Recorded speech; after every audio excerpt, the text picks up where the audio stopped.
Wow, that's great. I've never had a class that quieted down so quickly.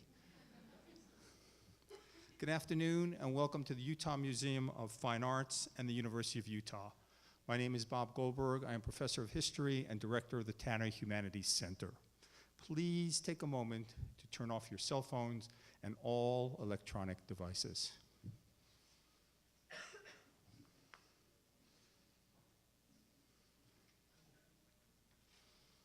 This, the 10th Annual World Leaders Lecture Forum, is presented under the auspices of the Tanner Center.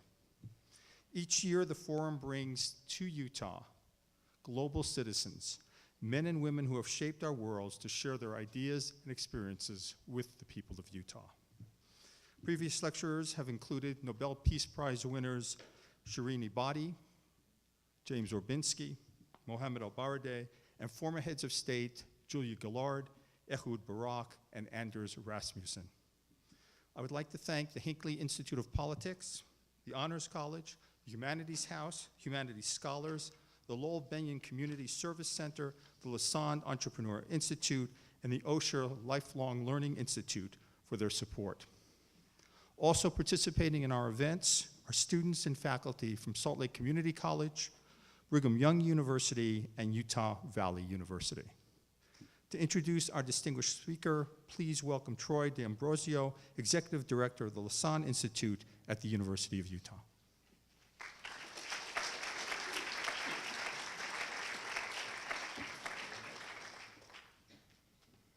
Well, thank you very much, and it's a very distinct pleasure and honor to be able to introduce Blake Mycoskie today. He, as you know, is the founder, and I think has one of probably the coolest titles ever of Chief Shoe Giver of Tom's, and really the great inspiration between the one-to-one movement. And I know, Blake, I can say personally, I deal with student entrepreneurs. You've been an amazing inspiration to an entire generation of people and students, so we deal with them every day, and we have a number of student startup companies that have tried to model themselves after the movement you created. And in addition to just inspiring people across the world to do something new, he's taken his model into other areas, into water and eyewear, and into creating a marketplace, and has affected millions of people across the world, provided shoes to over 35 million people. He's also written a very inspirational book that if you haven't read it, you should.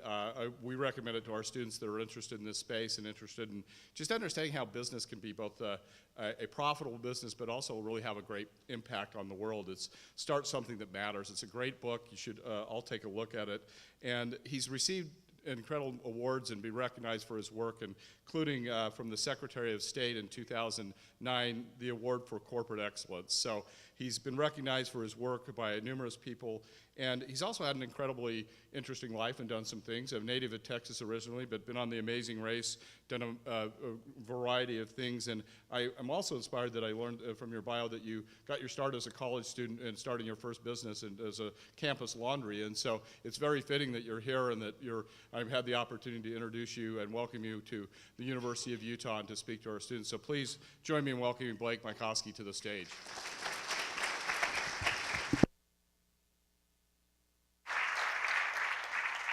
Great. I'm allergic to podiums, so I'm going to stand over here. So 10 years ago, I was doing something totally different with my life. I was running an online driver's education company that I had created with some friends in California.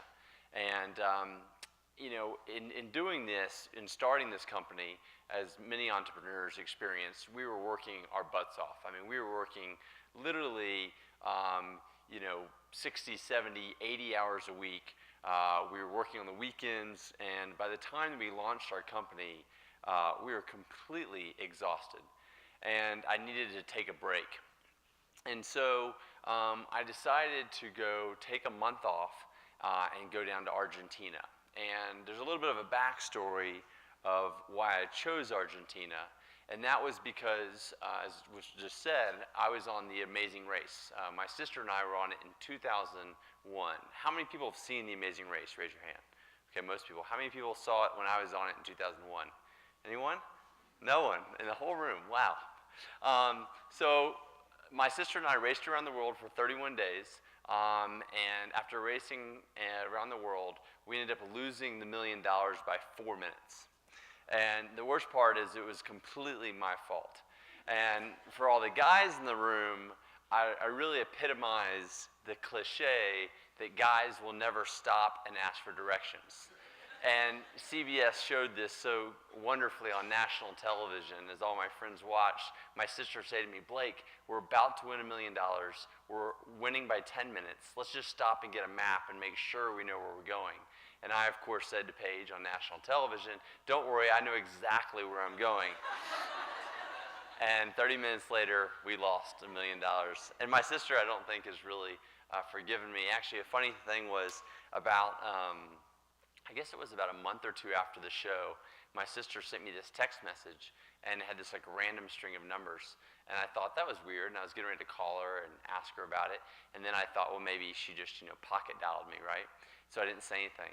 And then a month later, I get another text message, and it's this other random string of numbers. So this time I call my sister, and I say, Paige, what's the deal with these text messages and these random numbers? And she goes, oh, no, those numbers, they're not random. That is the interest you owe me on my $500,000.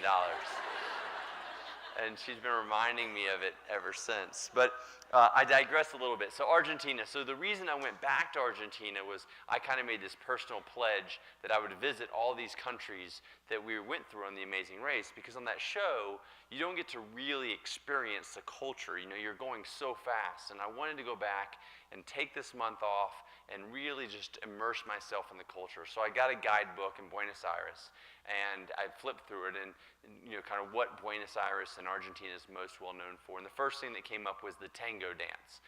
And I'm not a really good dancer, don't have good rhythm. That was not how I was going to spend my month in Argentina. But the second thing I saw was horse polo. And I grew up in Texas and love riding horses, and I thought this would be a great opportunity to learn something new. So I signed up for polo lessons. And after about the third day and falling off the horse like multiple times and feeling like I was going to go to the hospital, I decided that's not how I want to take my 1 month of relaxation. So the third thing that Argentina is really well known for that I actually am really good at as well is this red wine called the Malbec. And so I ended up spending basically the rest of the month visiting wineries and cafes, drinking awesome wine and meeting amazing people. And in one of these cafes, I met a few women that were also there on vacation. They were taking a day off from what they were doing most of the time, and that was volunteer work. And they explained to me that they were doing something called a shoe drive. Now, I had never heard of something like this, but they explained to me that just a couple hours outside the city, there were many kids who did not have access just to a single pair of shoes. And the schools in this area required that the students wear a uniform, and shoes were part of it. And shoes happened to be the most expensive part of the uniform. So these families that couldn't afford the uniform or the shoes, their kids weren't going to school. And that, to me, just sounded crazy. I mean, I grew up in a middle-class family in Texas, had, never had to worry about clothing or food or shoes or these basic needs. And so when I heard this, I was really just kind of taken back by it. But I was also really curious about what it would be like to go with these women and help distribute these shoes. So I offered my services to go and just be a volunteer for the day. Now, I had never really done anything like this before. It wasn't like I grew up in a family that was taking mission trips or doing philanthropic things all the time. Like, this was a really new experience for me. And so I remember going that day and getting out of the van, and we had like a U-Haul behind it with all the shoes, and the kids were so excited that we were there. They had been told that we were coming and that they were going to get new shoes for school. And so these kids were just popping out of all these areas, their parents oftentimes with them, and there was just so much joy. And I remember like getting on my hands and knees and literally putting these shoes on these kids' feet and just feeling like I was like Santa Claus and it was like Christmas. I mean, there was so much joy there. And it was a wonderful, wonderful day. And I remember leaving that day just totally filled up, totally full of joy and happiness, and it was really fulfilling to spend one of my days on my trip doing this. And when I got that evening to where I was having dinner actually with my polo teacher, and his name is Alejo.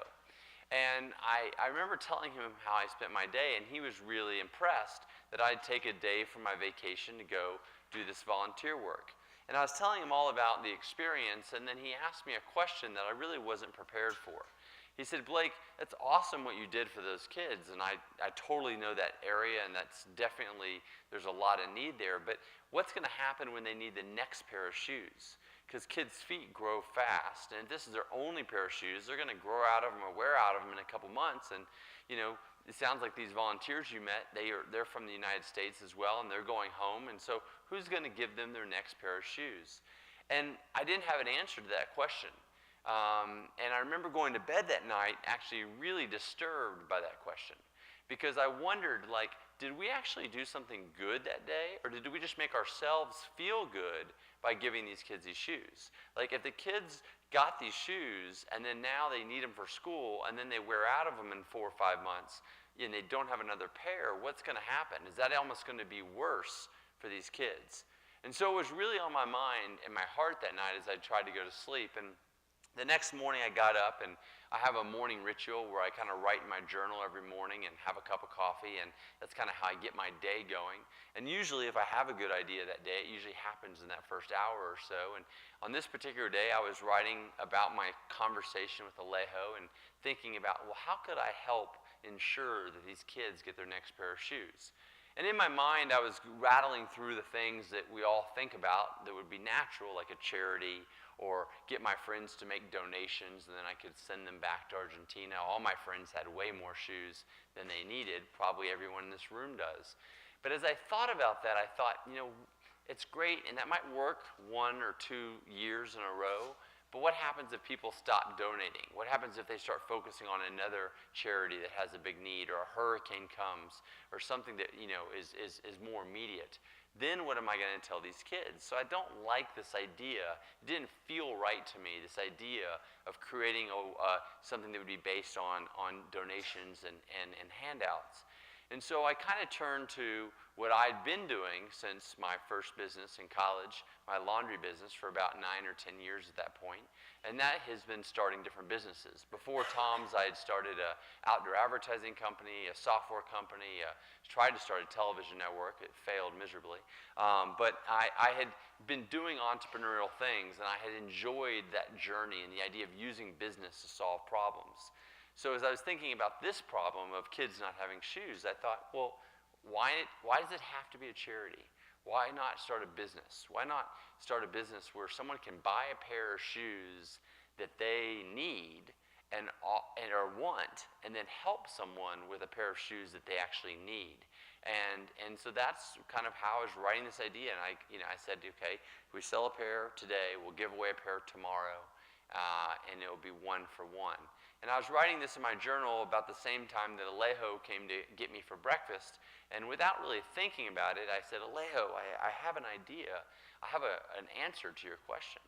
You know, one way that we can make sure that these kids get shoes is to start a shoe business. And there are these very cool shoes that the original Tom shoe is based off of, the Alpargata. And I said we could sell these shoes, kind of change them a little bit, you know, from Southern California friends that I have. And every time we sell a pair, we give a pair back to this area. And you know, like many ideas we have, it might have just stopped there, right? Like, it was in my journal, it was a nice thing to think about, but the truth was, like, we were going to play polo that afternoon, I was going home a few days later, like, that's where it could have ended. But Alejo got so excited about this idea. I mean, he just thought it was literally the greatest idea he had ever heard. And his enthusiasm got me more excited about it, and I thought, gosh, if he's that excited, I wonder what, you know, people would think back home. And so I called my partners at the online driver's education business, the ones who had kind of agreed to give me a month off from work, and said, look, guys, I know I'm supposed to come back in a couple days, but I really want to take a few more weeks to stay down here. I had this idea about, you know, that could really help these kids that I met. And they weren't really thrilled about that, but they kind of had expected me to want to extend my trip probably, and it wasn't that big of a deal, and the business was going fine back home, and so I decided to stay.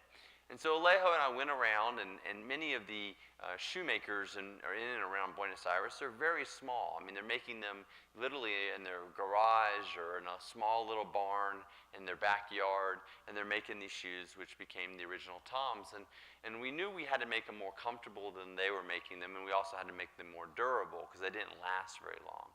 And so we went to several of them and eventually convinced this one guy, Juan Torres, to help us make this shoe based off the original Argentine alpargata.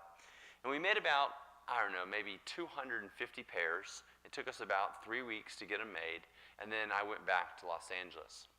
Now, when I got back to LA, I had kind of two issues. The first was I had to get back to work. I've been gone now for almost 7 weeks. The business was doing great, but it was, everyone was really wanting my attention.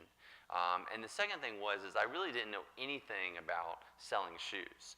I didn't know anything about retail. I never worked in retail. I didn't really know how much to charge for the shoes. I didn't really know where to sell them. But I did know one thing, that every woman in my life spent a lot of money and time on shoes. So I decided to have this dinner party.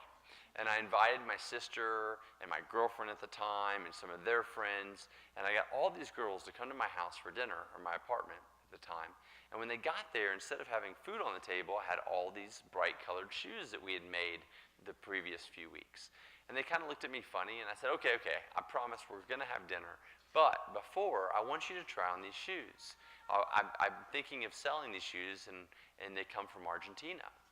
Now, I very specifically did not tell them the reason I was doing this. I didn't show them any pictures of the kids. I didn't tell them anything about the one-for-one idea, because I really wanted to see what did they think about the shoe itself. I knew the shoe itself would have to stand on its own if people would actually buy it, and then it would be sustainable to help these kids. And so I watched these girls in my living room, trying on shoes and talking to each other, and there was a lot of positive feedback. They were saying they're comfortable, they're cute, they were talking about what outfits they'd wear with them, and so it was really positive. So at that point, I grabbed the pictures from my trip, and I took them out and showed it to them. And I told them about what I wanted to do. Now, at that moment, I've never seen women so excited to buy a pair of shoes. I mean, all of them bought at least 1 or 2 pairs. And not only did that, but they helped me think through which stores I should try to sell them in LA. They helped me think about how much I should charge for them, what was comparable to other shoes that they would buy in this price range. They really helped me kind of almost put together my real business plan right there on the kitchen table. And so I got after it. So I was working at the online driver's ed company during the week. On the weekends, I was going around with my duffel bag and my shoes to these stores in Los Angeles, trying to get someone to carry them in their store. I didn't have very much luck the first couple weekends, but finally I got to this store called American Rag in Los Angeles that is very trendy, very well known, and I just happened to be there at the same time that the shoe buyer was there. And her name is Courtney. And Courtney brought me up to her office, and I'll never forget it because I was so nervous. And she said, we really don't do new brands. Shoes are hard because you have to get the fit right and this and that. And so we carry these brands, and I'll look at what you got, but I don't want you to get your hopes up. And so I pulled out the shoes, and she was kind of looking at them and holding them and, trying a pair on. And she wasn't kicking me out of her office just yet. And then I said, but Courtney, I think I need to tell you a little bit more about this shoe because it's more special than just the shoe. And so I pulled out the pictures and told her the story, and immediately she's like, we have to have these shoes in our store. And I was like, wow, that's great. And she says, how many pairs can you sell me? And I said, well, I've got about 250 pairs I'm trying to sell. And at this point, I had actually sold a few online to friends and family. So she said, well, I'll take 85 pairs or something. And that was great because that was 1/3 of my inventory. My goal was to sell all of them before Christmas so I could go back and give the kids a new pair of shoes for Christmas. And so, but she said, look, I got to be able to tell the story besides the shoes. So I gave her this picture from my first trip down there, and she printed it out really big, put it in the store window, and then put all the shoes out in front. And then on a piece of cardboard, I wrote, with every pair you purchase, Tom's will give a new pair to a child in need, 1 for 1. So she puts it in the window. I go back to my regular job and work, and am really happy that I just sold 1/3 of my inventory to one customer. Now, about a week later, I get a call from this woman named Booth Moore. Now, it turns out that Booth Moore is the leading fashion writer of the LA Times. And she had happened to be in the store and see this the week after we set it up. And she was amazed. She had never heard of a fashion company giving something away every time they sold it. And so she asked me about the story. I told her about Alejo and the whole thing. And she said, this is great. I want to write about this in the LA Times. I said, fantastic. She goes, do you have a website? And I said, yeah, set it up. It's, everything. So I gave her the website, gave her the pictures of the shoes, and I kind of waited to see what would happen. Now, on that coming weekend, I got the LA Times and looked in her column, and there was nothing about what we talked about. So I was a little disappointed, but I kind of got on with getting back to work and kind of almost forgot about it.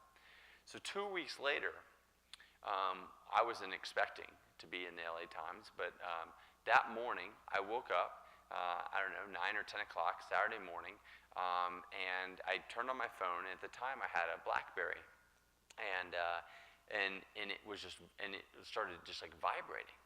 And like all these messages were coming in, but there were so many coming in that the screen locked up.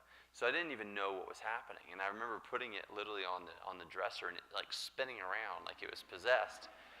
Well, what turned out, what was happening was we were on the cover of the LA Times.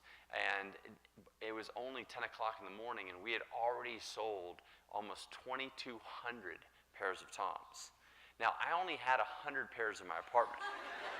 So this is the first of what I call mini supply chain problems to come. 2,200 pairs. And the funny thing is, the reason why my BlackBerry was vibrating so much is I had set our website to send me an email every time we got an order. And that was cool, like when 1 or 2 people were ordering every day, right? Like, oh, my mom ordered a pair, my uncle ordered a pair, my fraternity brother from college ordered a pair. Like, that's so nice. Like, it made me feel really good to get those emails. But 2,200 was just like crazy, right? So I never forget, I went to meet some friends for breakfast that morning. Now, at this point, I don't know that I'm on the LA Times. My phone has completely battery died because of all the vibration of the emails coming in. So I just go to meet him for brunch, like we do all the time.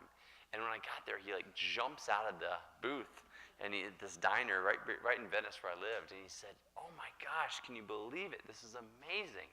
And I'm thinking, we eat here like 4 or 5 times a month. Like, this isn't that exciting. And he's like, "Come on, you had to have seen it." And I'm like, "What are you talking about?" And so there he is. He shows me, and on the cover of the LA Times, Tom's shoes. So I'm a little bit in a panic, right? Like, I go home and I log into my laptop and I see all these orders there. And I realize I have no way to fulfill these orders because I don't have the shoes, and I have no idea if Juan Torres can even make this many more shoes. The guy was making them one at a time in his garage. So I did what a lot of, I think, entrepreneurs do in a time of dire need and stress, and that is I started putting as many ads for interns on Craigslist as I could. And that actually worked pretty good. Believe it or not, within a week, I had 10 hopeful interns coming to the Tom's headquarters, which was my crappy apartment in Venice. And I convinced 3 of them to work for free for the summer. The only stipulation I told them was they had to have their own laptop because we couldn't provide one. So they all came, and I said, look, your first job is you got to email and call all these people because I got to go back to Argentina and see if I can make these shoes. So I leave them in the apartment. I go to Argentina with a duffel bag and some toiletries and that article. And I'll never forget, I get off the plane in Buenos Aires, and I take a cab directly to Juan Torres' house. And I call Alejo and I say, meet me there. And when I get there, I pull out the article, and in the little Spanish I know, I say, muchos zapatos rapido. And they couldn't believe it. They thought they would never see me again. And here I was saying I need thousands of shoes made. And so Juan calls some friends, and next thing you know, his brother's friend is coming over, and there's another guy just down the street that makes the same shoes. And we cobble like 4 or 5 of these guys together, and we create a little production going. Now after about a week or 2, we could make up to like 1,200 pairs a week, so that was great. So I was down there for, I don't know, 3 or 4 weeks, made all the shoes for the people at the LA Times, flew back to LA on American Airlines with all the shoes and the cargo, and that was July 2006. Now in July 2006, a movie came out called The Devil Wears Prada. How many people saw that movie? Raise your hand. Okay, most people, that's good. So I get back, it's July 2006, my girlfriend at the time's like, hey, you've been gone all month, let's have a date night, let's go see this movie. I'm like, I don't want to go see this movie about, fashion in New York City or whatever it is. She's like, no, please, let's go see it. And I was like, fine. So we go to the movie, and I'm watching the movie, and, it was entertaining, right? But it wasn't really, nothing was really resonating with me. And so then, like 2 weeks later, the next call I get is actually from Anna Wintour's office at Vogue magazine. Now, I had just seen what this woman's character did to Anne Hathaway's character. Like, I couldn't imagine what she would do to a guy from Texas who knew nothing about fashion. I mean, I didn't even know who she was until I saw this movie. So, but I also recognize that if Vogue magazine calls, and especially if she calls, you get, your butt on a plane and go to New York. So I did. And after that trip, this came out. Now, I'm going to point out something. I think it's somewhat obvious, but it always, I always get a chuckle out of it. And that is, Vogue does something really interesting here. They make it look like I know exactly what I'm doing, right? I mean, this does not look like a guy who's selling shoes out of his apartment and making them in people's garages in Argentina. I mean, this looks like someone who's running a real shoe company, right? And because it was Vogue, all these retailers read this magazine, and they thought that this was like a real shoe company too. So next thing we know, like we're getting calls from like Nordstrom and Bloomingdale's and Barney's and Urban Outfitters, and I mean we're getting stores calling from Paris, and not Paris, Texas, Paris, France. And I mean it was unbelievable. And I'll never forget this one day. We're in the apartment. At this point, I think I have 5 interns. Still, no one's paid, no full employees yet. And at this time, we had installed a second landline in the apartment. I had 2 roommates at the time, and they were getting annoyed that like constantly people were calling, trying to place web orders or customer service on their line. And so we got this other line, but we had this cordless phone. And I don't know if you guys remember when, I think all of us had cordless phones, but if they were ever off the charger for too long, they would start beeping, right? And we had like this really crappy cordless phone that was always beeping if it was off the charger. So we had this kind of rule in the apartment, AKA now the company, whereas whoever's closest to the phone when it rings answers it. So it's not like one intern's job. We don't have a receptionist. Like, it doesn't matter what you're doing. If you're closest, you answer it because it always has to stay on the charger. And so on this particular day, about 2 weeks after this article, I'm walking by and the phone rings. So I pick it up and say, hi, this is Blake, Tom's Shoes. Now there's this guy on the line, and he's like super anxious, right? And you can tell he's stressed. And he goes, yes, yes. He's speaking fast. He goes, I need to order 100 pairs of women's Toms. I need red, I need navy, I need natural, and I need them to ship out today. And I'm like, whoa, hold on.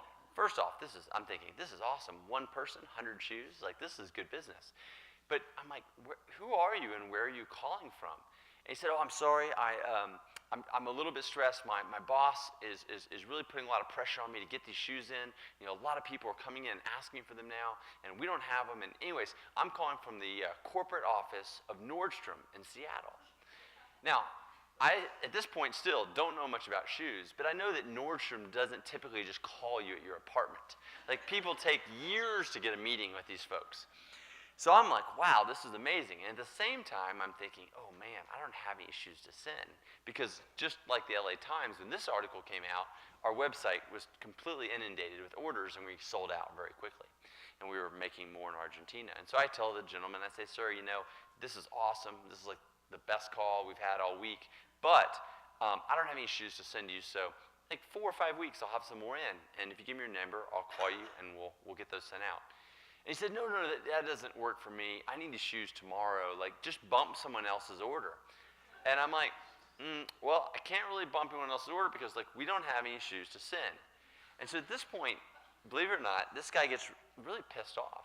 And he goes, listen, buddy, if you can't help me, put me in touch with sales. And I'm like, I mean, literally, I'm standing there at the cordless phone that's going to start beeping any second. I mean, this conversation's already gone too long. I'm looking at my interns who are eating like breakfast tacos on my kitchen table. And so this one girl has overheard this, and she's like, give me the phone, give me the phone. So I like toss her the phone, and she catches it. And with like no hesitation at all, she goes, hi, this is Lena in sales. And I don't know if her voice is more soothing or whatever, but she kind of calmed him down and kind of explained the situation, and he was in total disbelief, but she convinced him to take his order, I don't know, 6 weeks later, and today Nordstrom's is still our largest customer. So that summer, because of this article, and because of Nordstrom's and a couple other customers, we ended up selling about 10,000 pairs out of my apartment. Now, we'd only been doing this for 3.5 months. It was unbelievable. And we recognized that at that moment, it was time to go back to Argentina, well before we thought we were going to go back, and give all these shoes away. Well, we had no idea where we were going to go and do the giving, but I called Alejo, and he started doing some research with some nonprofits, and of course we went first to the village that I originally met the children in, and that was easy. That was 250 kids. But then we spent 2 weeks with my parents and my brother and sister and Alejo's family and some of my friends from college, and we went around all the northern part of Argentina, literally hand placing these shoes on kids' feet. Now, I've had so many amazing experiences with Tom's. I mean, the 10 years I've been doing this has been just like the greatest journey. But there were some moments on that first trip that I'll never forget. The first was the very first school. I was literally talking about this with my dad yesterday. I actually flew here this afternoon from Tennessee because we were doing a giving trip in Tennessee. Tom's gives about 1 million shoes a year in the United States to children that are living in very difficult circumstances. And we were there in Tennessee in the Appalachia area giving shoes, and some of the people asked, like, what was it like in the beginning? And my dad was telling the story about the very first trip, the very first day. And here we are in there, if I can paint the picture, and this is just really old, decrepit building right next to a school that's almost as decrepit. And all the kids are so excited, and we're trying to figure out what size they are, and all this chaos. And I look over in the corner, and my mom's there, and she's not just placing shoes on kids' feet. She's actually got these wet wipes out of her purse, and she's literally hand wiping and cleaning these kids' feet. Now, these kids' feet stink. They got blisters. They got sores. Some of these kids have never had a pair of closed-toe shoe. They've only had flip-flops. So, I mean, you can imagine that these are not pretty feet. And when I saw my mom doing that, it all hit me. And I got so emotional. I mean, I literally just started crying, probably harder than I'd ever cried. And it was because I just couldn't really fathom that my mom was having this amazing, once-in-a-lifetime experience. Just because we acted on an idea 3.5 months earlier. And it was so overwhelming to me that I really was like getting so choked up that I actually scared away all the kids that I was serving because they were like, what's wrong with this guy? And it was an unbelievable experience. I went to the next school and the next clinic, and we just did this day after day, and every day it was just so emotional but so joyful. And it was just this amazing feeling of like, it was just an idea 4 months ago. And now all these lives are being changed. Not just the kids that are getting the shoes, but the volunteers, my family, that's actually getting the experience of putting them on their feet. But it wasn't really until the end of the trip that I had an experience that really kind of changed everything. And it was the second to last day. We were leaving this clinic, and I was the last person to get in the van. And I was coming around the corner, and I'm carrying a box of shoes because we had extra shoes, and we're taking them to the next place.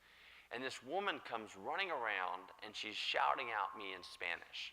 And she's got 3 boys of different ages running behind her, all wearing brand new red Tom shoes. But she's crying, and she's shouting at me. And I'm like, okay, hold on. I don't really understand. Let me get Alejo. So I go get Alejo. I say, Alejo, we got to go to the next place. And this woman is trying to tell me something. I can't understand her. And so he said, okay, I'll do it. Let me go see. And so I go out with Alejo, and he says, "Que pasa? What's up?" And she starts talking to Alejo, but instead of crying now, she's smiling. But as I watch Alejo listen to her, he actually starts to cry. And so I immediately know that she wasn't crying because she was sad. She was crying because she was happy and thankful. But I wasn't really prepared for what she was telling us. And so Alejo translated for me that these 3 boys were her kids. And that for the past few years, they had been sharing a single pair of shoes. And she had the shoes with them. And it was this old leather black Oxford men's dress shoe that didn't fit any of the kids and definitely gave them blisters and cuts on their ankles as they tried to wear them to school. And she explained that her oldest son would go to school on Monday, and he would wear those shoes. But because shoes were required, her 2 sons would have to stay home. And then he would come home that night and give the shoes to his brother, and then wait until Thursday to get the shoes back to go to school. Now, in this village in Argentina, they clearly know that they're living in an incredible poverty situation. But they also know that the only way out of that situation is education. So can you imagine these kids? All they want to do is go to school. All their mom wants them to do is go to school. But for years, they'd been only going to school 1 or 2 days a week just because they didn't have a pair of shoes. I mean, she was so excited because now her kids were going to go to school every single day, and they're going to go together. And when she told me that story, I mean, it was literally like that moment. I mean, people ask me if I had any life-changing moments when I started Tom's, and the answer is no. It was this moment when she told me that story, months into the project, that I said, gosh, we got to really make sure that this works and that this helps more people. And so when I got back to Los Angeles, I sold my interest. I owned about 35% of the driver's ed company, doing really well. I took all the money that I got from selling that business and invested it in Tom's. Literally opened up a Tom's bank account the next week. I hired my first employee, a guy who actually worked at Nike, who knew something about shoes, knew how to talk to people at Nordstrom's, those types of things. And it was an amazing moment because we were off. And we started getting more media. Time Magazine, People Magazine. We ended up giving it 50,000 pairs of shoes in the next 6 months. So now we're selling shoes in stores, we're selling shoes online. It's truly unbelievable. But it didn't stop there. Very shortly after that, we go from 50,000. 3 years later, we give away our 1,000,000th pair of shoes. Now, I could never even thought about 1,000,000 shoes when I was thinking about 250 kids. And then just a year and a half after that, we went from 1,000,000 to 10 million shoes we've given away. And we recognized at that moment, and this was about 3 years ago, that the only way we could sustain this type of sales velocity, which then would sustain our giving, is to start designing all different types of shoes. So like I'm wearing a boot, right? And a lot of people don't know that we even do some of these shoes, but this is what's allowed us to grow our business. And to date, the bio was a little wrong. You said 35 million. We've actually given away 74 million pairs of shoes. So 74 million pairs of shoes we've given away to date. And we're on track to do about 12 to 15 million pairs every single year with this expanded line of shoes. But we recognize that shoes, as much as they're needed, and specifically as we've really gotten good at giving all over the world and in the US, there were so many other needs. And our one-for-one model would work with that. So that's when we launched eyewear, and we created this concept with sunglasses and also optical frames, where every time we sell a pair, we help someone with their sight. So we do cataract surgeries, we give children prescription glasses. Going on these trips is truly the greatest thing I get to do, because you literally meet grandparents who have never met their grandchildren. And they go and they get a 15-minute cataract surgery, and 2 days later, we take off the patches and they see their grandchildren for the first time. And it's like crazy. I mean, there's nothing I can even possibly explain standing here that could even come close to the feeling you have when you see that happen. And it happens over and over and over again. And to date, we've helped about 400,000 people get their sight back. And so it's been great changing and evolving the model. But it hasn't always been great. And I'll get to this next slide and explain it in a second. About the same time, we started finding that we were getting a lot of criticism online. Specifically, we were giving criticism about production. And people were saying, look, if you're helping all these people, why aren't you creating jobs in these countries? Now, that was, I think, a very fair criticism, but it was a very hard one to address because our business had grown so fast. We had gotten so connected. The only way we could keep up with it was doing manufacturing primarily in Asia. And our customers wanted more from us. They wanted us not just to give shoes to people, but to help people with economic development through creating jobs. And so it was a very difficult time. This is about 2011 and 12. And I didn't know how to respond, and it just kept on piling on and piling on. And eventually we said, gosh, we have to see if we can do something about this. Because we had the desire. I mean, we'd love to do it, but it just seemed so impossible at the time. So we started working with some different organizations, and this was, post-earthquake. And so we thought, okay, the place that we could help the most, that's the closest, would be Haiti. And so we ended up in 2013 opening our first factory in Haiti. Today, we're the only people that make shoes in Haiti. But beyond that, which I'm very proud of, we've actually moved 45% of all of our production is now made in the countries that we give the shoes in, of the shoes that we give. And so we've created thousands and thousands of jobs. And when I go to visits to these countries, that's some of my favorite moments on the trips, is not just giving the shoes or going to the eye clinics, but actually seeing the difference that's being made through these jobs. And so the lesson I think there is sometimes criticism is really hard to take, and we want to kind of be aggressive against it, especially when you're doing something that you feel is good. But if you take time to really understand where it's coming from, and as a business especially, if you really listen to your customers, sometimes it can help evolve it even more. And so as we're thinking about job creation and traveling a lot around the world, we started doing manufacturing in Ethiopia. We started realizing that there was this other industry that we could have a big impact on as well, especially for economic development. And that was the coffee business. So a lot of people thought, God, this is so random. Tom sells shoes. Okay, I get that. They sell eyewear. But now they want to sell coffee? Like, no company in the history of the world has sold shoes and coffee. Like, those just, no business book would ever say that makes any sense. But the reason we decided to do it was we recognized that if we work directly with farmers in the countries we're already giving shoes in, we could help them get more money for their crop. So instead of going through a third-party, middleman where so much of the profit gets eaten up, these guys can now make so much more, and this would have a huge impact on their life. But beyond that, we recognize that most places great coffee comes from, ironically, coffee uses a tremendous amount of water to process it. So when they get the cherries, which we're picking right there, and they dry them out and wash them, it uses a ton of water. So this is what it looks like. And what's so sad about this is in Rwanda, just a mile down the road, you see this. Kids with no water in their schools, no water in their homes, spending hours walking to get clean water, many of them getting sick because they don't have access to it.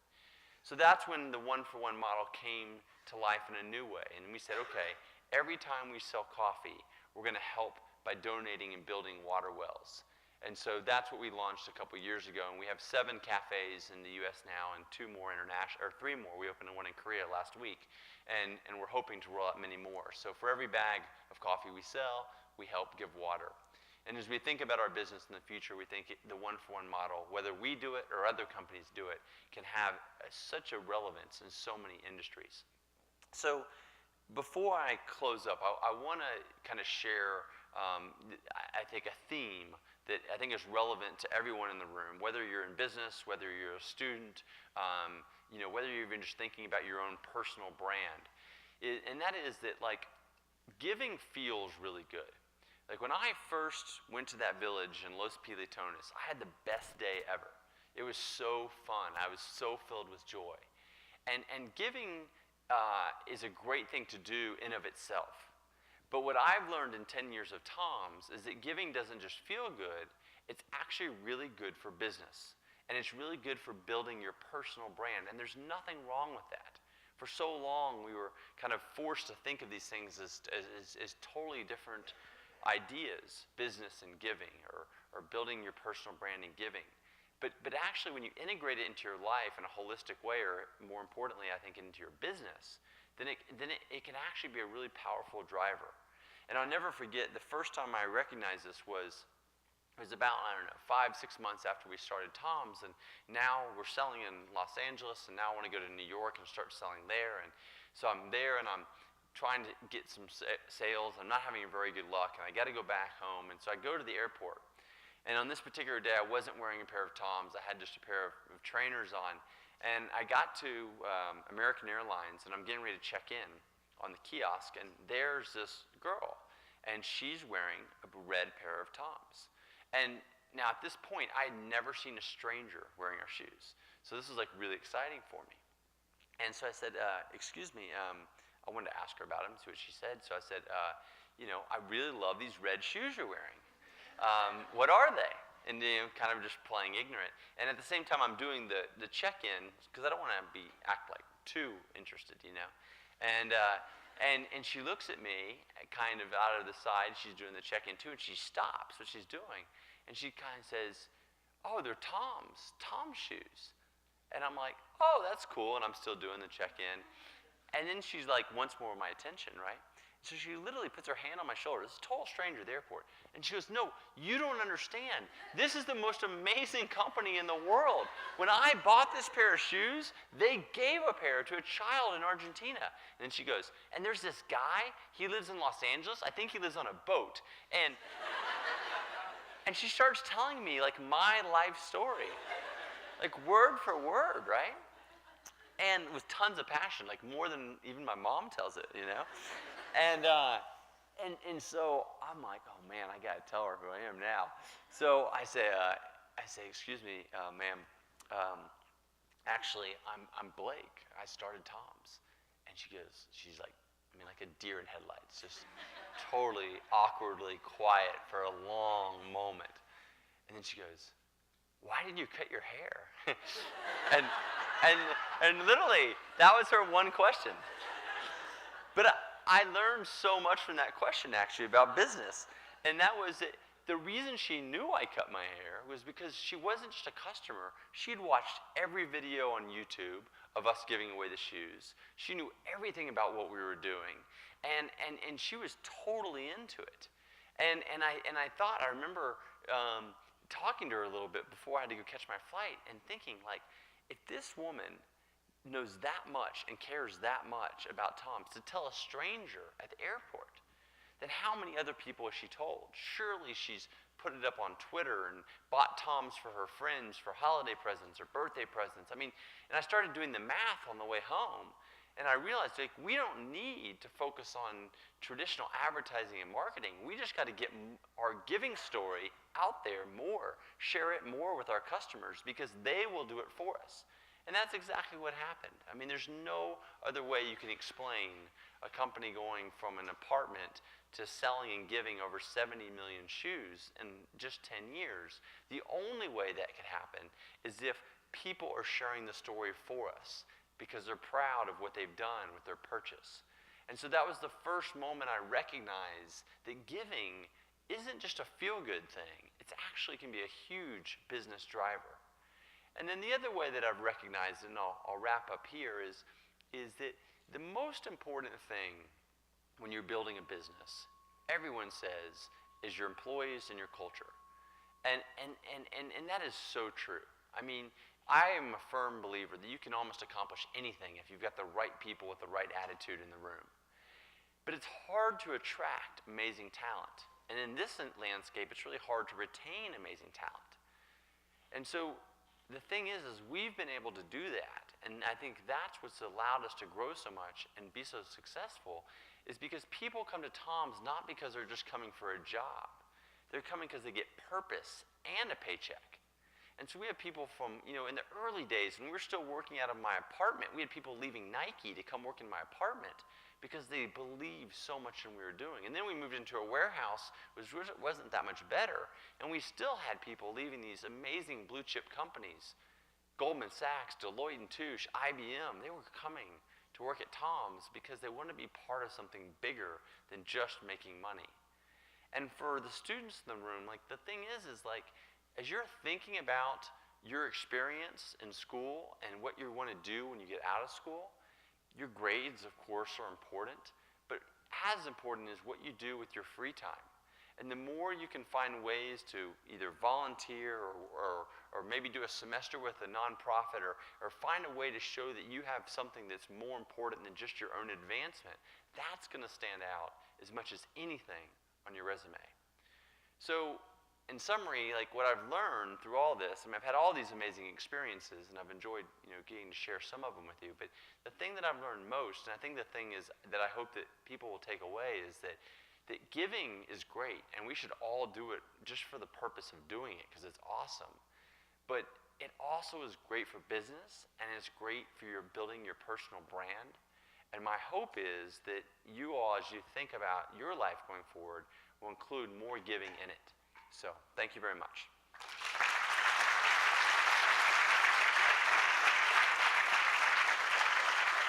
Question or two? What's that? Question or two? Yeah, sure.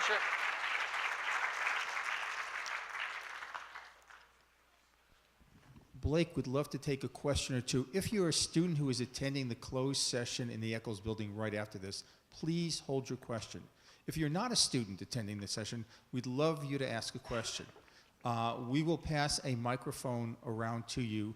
We only have one request, that once you ask your question, you release your grip on the microphone. Any questions or comments?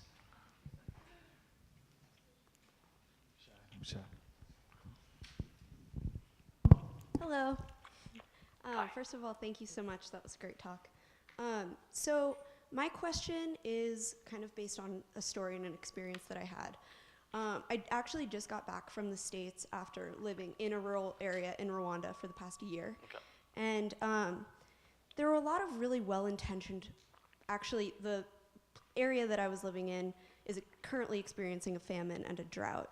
And there are a lot of really well-intentioned, well-building programs that, the people come in, they build the well, but they don't actually train locals on how to fix the well or to alleviate any other problems associated with the well after they leave. Yeah. And so you had mentioned the long-term sustainability of these kinds of giving projects with the shoes. Sure. So I'm just more specifically wondering how Tom's plans to maintain or encourage the long-term sustainability as the programs kind of, what's the word I'm thinking of? As the programs diversify Sure. to other areas. Yeah, it's a very good question. It's something that we see in the field a lot, unfortunately. First off, backing up, we only do our giving programs with established third-party nonprofits, NGOs. So for instance, I was with Save the Children in Tennessee this week. In Rwanda, we work with Water for People on our water projects there. And we really take that choice very seriously when choosing these partners. So for instance, with water, it didn't sound like this in the area you were working in, but the group that we work in, they basically will not go in and build a well unless the community is willing to do all the sweat equity, so they literally have to build it themselves. They pay for the materials, and they create a water council that then manages the well and actually charge people for the water. So that by charging people the water, even if it's a tiny little bit amount of money, it places even more value on it, but then it also gives the community the money they need to maintain the well. And so the partner we do, that's the model that they do. Another great water organization we don't work with, but is someone I know well, is water.org, and that's been Matt Damon's organization. And what they do is, they actually aren't as interested in creating wells, but water points in people's homes. And the only way they do it is they give a loan to someone to actually buy it, and then they help them create a business. So most of the stuff, at least that I've seen in the water space and that we work with, it really is important that you're helping people get water that maybe never would, but you're also creating a mechanism that keeps it as an actual public service, the same way we pay for water here in the States. So it is something that we take really seriously. We have a whole giving department and giving advisors all over the world that vet our partners. But yeah, a lot of good intention can actually create a lot of bad work when not thinking through the long-term effects of these programs. Great, you bet. Yeah, one more question. Who is it? How about right here? Okay, great. Well, thanks for making me ugly cry on a Thursday afternoon. But I was just wondering, what is your relationship now with the men that originally helped you make the shoes? Sure. Yeah. Yeah. So Alejo's become one of my best friends. He was in my wedding, and I see him all the time. He has 3 kids now, and we go back and forth. He doesn't work at Tom's anymore because we only do a small amount of production. We still work with Juan Torres, the original guy, to make shoes there, but it's a very small amount. Up until recently, the government in Argentina has been very difficult for entrepreneurs to deal with. Now that they have a new president, and we're hoping that good things are going to come, so maybe we'll make more shoes there in the future. But we have a very small operation in Argentina. Okay, thank you guys very much. Thank you so much for coming.